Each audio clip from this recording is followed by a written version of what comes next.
So we have a lot of people probably in the audience that aspire to be Chicago Innovation Award winners and carve their legacy into Chicago's future. So the next question is, can each of you share one piece of advice for growing and leading an innovative company or organization?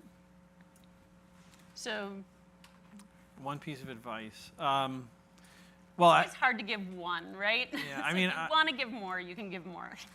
well, I want to repeat myself and say like the one piece of advice is, focus on like selling. I mean, that's it. If you nail that down, everything else will work itself out. I mean, if you can do that. So that's definitely the piece of advice. So then, I guess to put some more granularity on that, my piece of advice then would be to get to that as soon as possible. I a long time ago, I used to make hardware products, personal computers here in Chicago. And, we would have these focus groups like 3 weeks before the product would go on sale. But we've been building it for 18 months or 24 months. In 3 weeks, we're going to have this focus group. And what's going to happen? I mean, how is that going to change things? It's already, the mold is literally cast. And if the customer says, oh, it could be better this way, you can't change it. So when I started CleverSafe, the very first thing I did is I said, I want to do the focus group now. Like, we haven't even built the product. We don't even know what the technology is. But let's do the focus group first. And so my third hire was an interface designer. And her job was to make what looked like a completely functioning product that was totally fake. And we ran focus groups, behind the two-way mirror, the whole thing, like right away before we even began anything. And we got, a lot of feedback that we could actually respond to. So that would be my advice, like get to that kind of sales learning as fast as possible. Yeah, that customer feedback of what they want. You don't want to build something that they don't need or don't want. So, Shraddha? Could not agree more with the obsessiveness around customer centricity in the innovation process.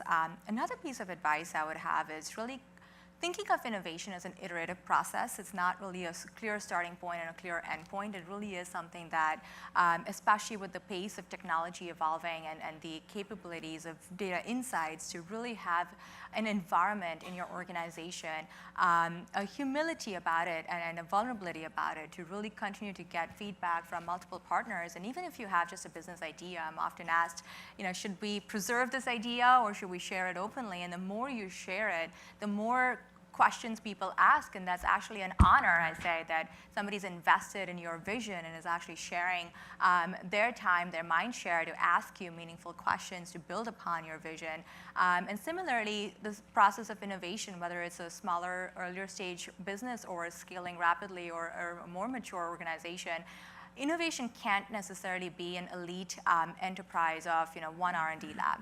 It's got to have an organization should have in its DNA the idea of continual improvement with a customer-centric perspective, but that also means setting up an organization where you're actually delegating decision-making and you're actually creating an environment for autonomous alignment. It's important to have a very clear vision, clear North Star, but empowering every single employee in the organization to be innovating. And innovating just doesn't happen with a new product launch. It also happens through process, through communication, through ways, a deck can actually be presented in a different way.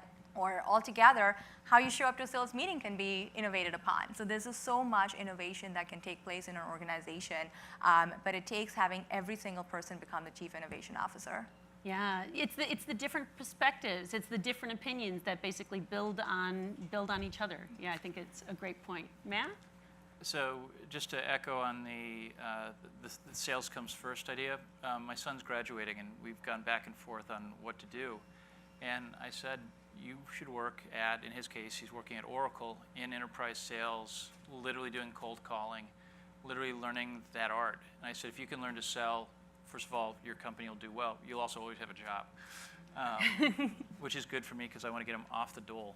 So I'm going to steal like I usually do. Most of the things I usually say, I usually steal from my partner, Carter Cast.